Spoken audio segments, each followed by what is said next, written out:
my honor to introduce our guest speaker this morning, Caliph Assiagai. And his talk, if you'll notice in the bulletin, that's the one for Wednesday that Rafe is going to do. So he's getting lots of airtime this morning. But his talk is called Tapping the True You. And I'm just going to tell you a little bit about him. He's been named one of the top 40 under 40 by the Sacramento Business Journal. Caliph says, "My journey on this path started in the fall of 2014. I took a look at my life and saw that despite accomplishing a number of successes, I kept stumbling back into habits that were taking me further away from the life that I wanted. My professional successes masked my personal, spiritual, and psychological failures. I wasn't in control of my life. I had mastered college, law school, the bar exam, and moved up the professional world at a rapid pace. But as I became more successful in business, I realized that to be the best I could be, I had to master myself." So please join me in welcoming Caliph Assiagai.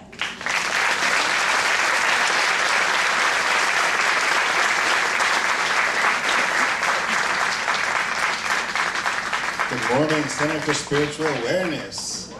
How's everybody doing this morning? Excellent. I did the 9 o'clock service. I'm happy to see you. So it's really an honor to be here today. I feel like I'm amongst family, not only because my family is here and Brian and I went to school together from 8th grade through high school, but because I know that you are my people, because you are God's people. And I am somebody made in God's image, and I'm here to live the purpose that God gave for my life. Can I get an amen? Amen. Amen. All right, great. So, I never thought I would be standing on a stage like this, speaking about this particular topic in a place called the Center for Spiritual Awareness, because for most of my life, I had no spiritual awareness. I was convinced that I had life figured out. Work hard, be successful, and you will be loved. See, everything is an act, either of an expression of love or a call for love. No exceptions. Got it. Y'all are on it. So what I realized as I went through my life is that I really did want love, but the way that I learned to get love was through being successful. So I grew up in a household where, while I had a really great childhood, my mother suffered from substance abuse. She was an alcoholic and also suffered from clinical depression.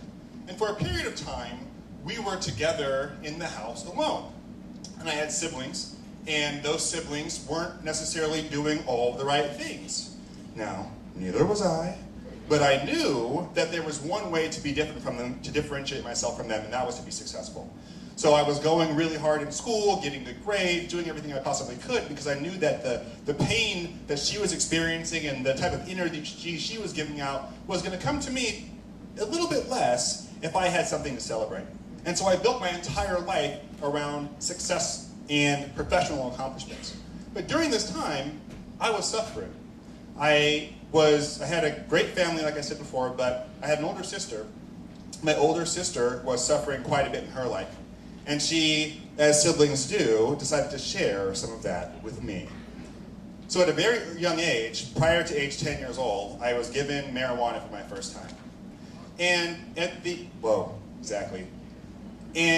tender young age of 13, my sister's boyfriend, who was suffering much more than she was, decided it would be a fun experiment to give her 13-year-old brother some meth. So at this age, I had a couple of models of the world working for me. One was that my mother, as an alcoholic, was dealing with all of her suffering and all of her pain with substances. Two, that the people who were having an impact on my life, who were, in some senses, abusing me, were using drugs. And so I found acceptance through drug use, and that pattern continued with me for 18 years. And it masked the fact that I hadn't healed from the losses I experienced and the trauma I experienced as a child. It masked the fact that I wasn't connected to Source, to God. I had no spiritual awareness. I didn't realize that I was more than my body. I thought that this was all there was. And if this is all there is, then what I need must be out here for me to grab. Love from women, love or fulfillment from drugs, but never until a very fateful day did I start looking for what I needed inside. The Bible says, do not conform to the patterns of this world, but be transformed by the renewing of your mind. And the story that I'm telling you today is about my transformation by renewing my mind. It took me a long time to get there. So I started drugs when I was really young, and then I went on to continue to seek love through success, and I was able to go to UC Davis, which, anybody else here go to UC Davis? Yeah, a couple Aggies in the room. All right, so I went to UC Davis. I served as a senator there.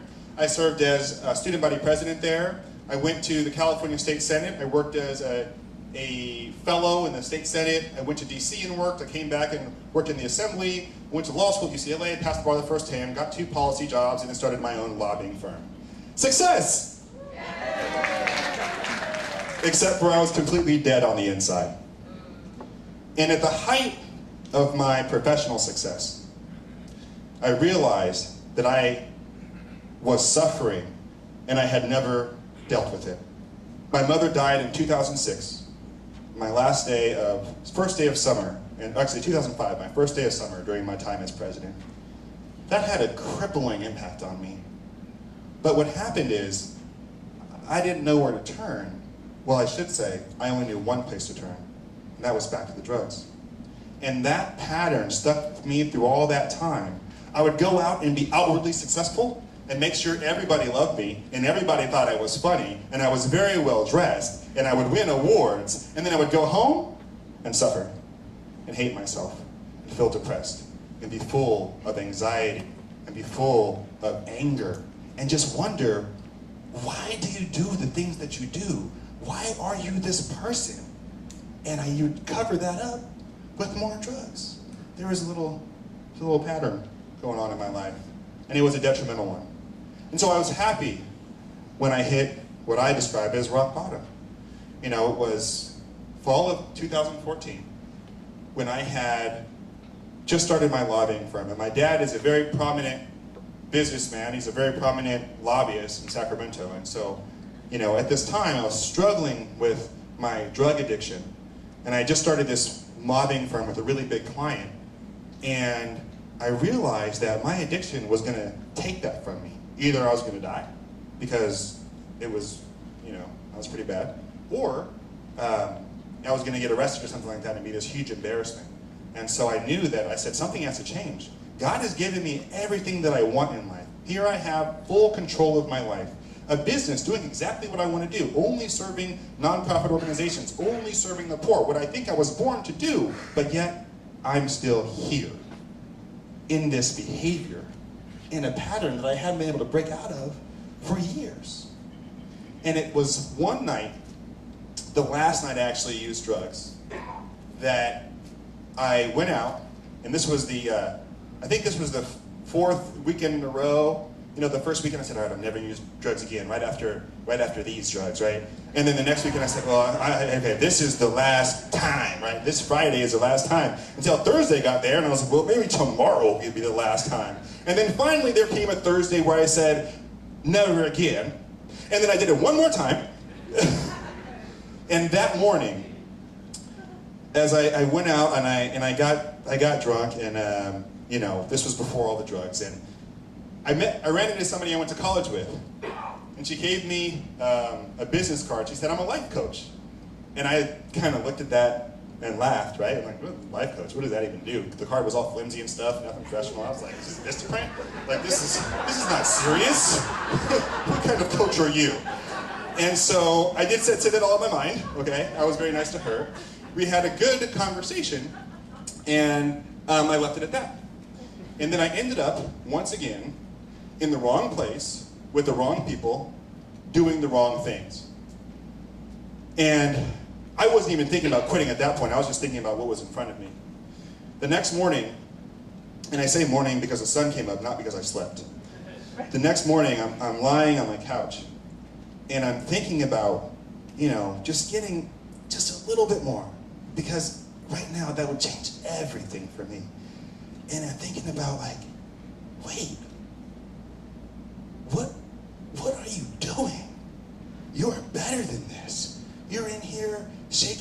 withdrawals, thinking about more drugs or more women, and you know that your life is about more than this. And you have to change. You have to change. You have to change. You have to change. And then finally I stood up and I said, I have to change. Because this is not the life I was born to live. This is not the life that God put me here to live. This is not the despair and the suffering that I was born to experience. I'm supposed to be here to give. And if I give in to the suffering, if I give in to the sadness, if I give in to the drugs, I will never be able to live the life that God put me here to live. So I decided to change everything. And that was the day that I said to myself, and this held true, that I would never do drugs again. On that day, I started to change things about my life. I knew that there was a special something that needed to come out of me in order to beat back this demon that had been in me for the last 18 years.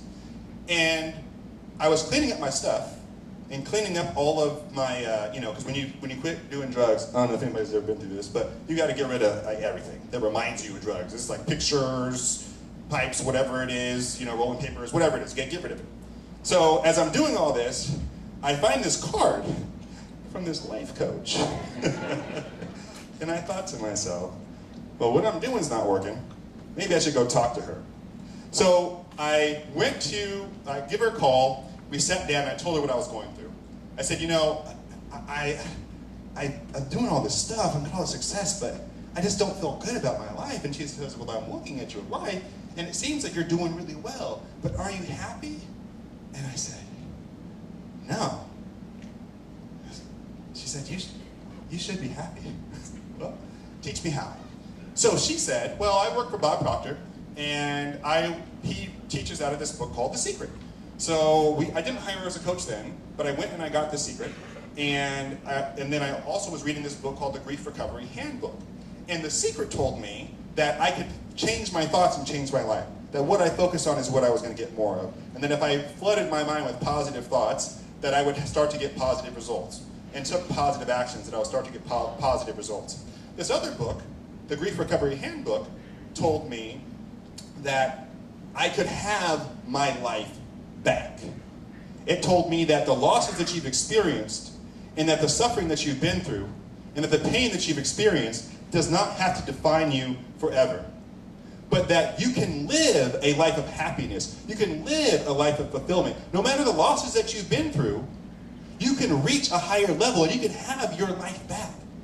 So, I looked at one book, it said change your thoughts. I looked at another book, it said you can have this. And I went through this process of starting to create the man that you see before you today. See, because what I realized is I had accomplished every goal professionally that I'd ever set for myself. But I'd never set a goal of simply being happy.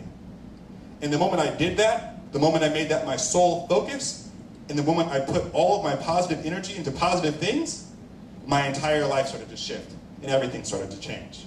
In that time, as I was starting my new business, I was able to actually get off the drugs. I was able to grow my business from $5,000 a month to $15,000 a month in a matter of weeks. And I found a path to service that I didn't realize I had. Because in the end, I was just living out my conditioning. We're all conditioned to respond to the world in certain ways. And I had been conditioned to think that lobbying or public service was the only path to service, and that drugs were the way to deal with pain, and that success was the way to get love. And all of us are born these little children that are so happy and everything is joyful, and then the world comes in and says, no, there are some rules to this game, and let me teach you what they are. And usually that comes with a little bit of pain. It starts to create some fear. And so we're looking at what we want in life, and sometimes we're not able to see it because we're so scared of what it means to actually accept that. What I can say honestly is I was running from God. I was running. I knew that there was something big on me, and I just didn't think I could handle it because of who I thought I was, realizing that in reality, I was moving between two constructed images of myself, neither of which were me. So I had to figure out, how do I find myself? How do I create myself? How do I tap the person that I was truly born to be? And that's what my talk today is about. How to tap the true you. So the first thing, there's 2 questions and an action. 2 questions and an action. The first question you have to ask yourself to tap the true you is, what did I love to do when I was a child? Because I knew there must have been something before the drugs and before the women, and I had to kind of search for that. Because I had found that these were the only things I focused on this entire time. And what I found was that it was nature. As a kid, I wanted to be a veterinarian, a marine biologist. I wanted to have all the pets, all of them. We lived on a lake. I would try and catch and raise the ducks. I tried to make a little rainforest near my house, which is because you can't create rain, so it didn't work. And I wanted to have like exotic pets. So I asked my mom, actually I remember asking her for a tiger, and I said, well, we have a gazebo, we'll just put some bars around it, and we'll just put it there. My mom, being as funny as she was, said, I'll think about it. Never got my tiger. But what I realized is during this time I was going through this transition, I started watching nature shows all the time. And I got a lot of joy from that because I realized, dude, all you used to do as a kid was nerd out on animals. Go ahead and do that. It's okay to do right now. And a lot of things that we love to do as kids, we tell ourselves it's not okay to do now because we grew up. But if that brings you joy, that's what you need to be engaged in. Because when you find your joy, you'll start to be able to see things in a different way when you're doing what you're passionate about. So I have no apologies. One yes, thank you. So I've got no apologies about missing football games to watch the Discovery Channel because I was doing what was real for me, what I like to do. So that's the first thing to do. Think about what you love to do as a child and make that a part of your life. And the second question that you need to ask yourself to tap your authentic self, to tap the true you, is what would I do if I knew I would not fail? What would I do if I knew I would not fail? See, we live in fear, most of us, a lot of us, and one of the biggest fears that we all have is fear of failure. But not only the fear of failure, the fear of who's going to see us fail. The fear of criticism. We've all encountered people who, as soon as we have an idea, you say, hey, you know what, I'm going to do this. They say, that's stupid. You can't do that. Nobody can do that. Don't try that. That's silly. You're going to fail. And then, so those are the haters. And then when you have those people that they're trying to help us avoid pain because they've experienced so much of it, sometimes these are our parents. And they say, well, that's a pretty big dream. Why don't you bring your dream right down here where there's a better chance of success and you won't be as happy, but, you know, you need a job. And so we start to squeeze ourselves into these constructions that other people have made about who we are and what we can accomplish and what we can be. And once we do that, we're immediately limiting ourselves. But the truth is, we have no limitations. Right. The horizon, our limitations are as false as the horizon. But a lot of us just sit on the beach and go, it looks nice out there. Wish I could get there. And it's not going to do anything. But in order to figure out what your limits are and to find that there are no limits, you have to test them. You got to walk right up to that horizon. In this metaphor, you can walk on water. You got to walk right up to that horizon and look, and then you can step right over it once you get there. So the only way for you to figure out what you're truly capable of is to try to do the things that scare you. Those things that you believe you might fail at if you actually go after them. And when you're able to do that, when you're able to go and start pushing yourself, you'll find that you have so much capability. There's so much more to you. Your mind is powerful. You can do anything. It's about putting the intention there and taking action. Law of attraction, right? I would say, oh, you can attract everything into your life. You can just attract it. And I mean, some people believe that. But I think that we always have to remember that attraction ends with action. You got to get up. You got to do the work. You got to dig deep. You have to find out what it really is. And you've got to put the effort for it. And when you do that, the world will start coming to you. And that's what's happened for me. The last thing,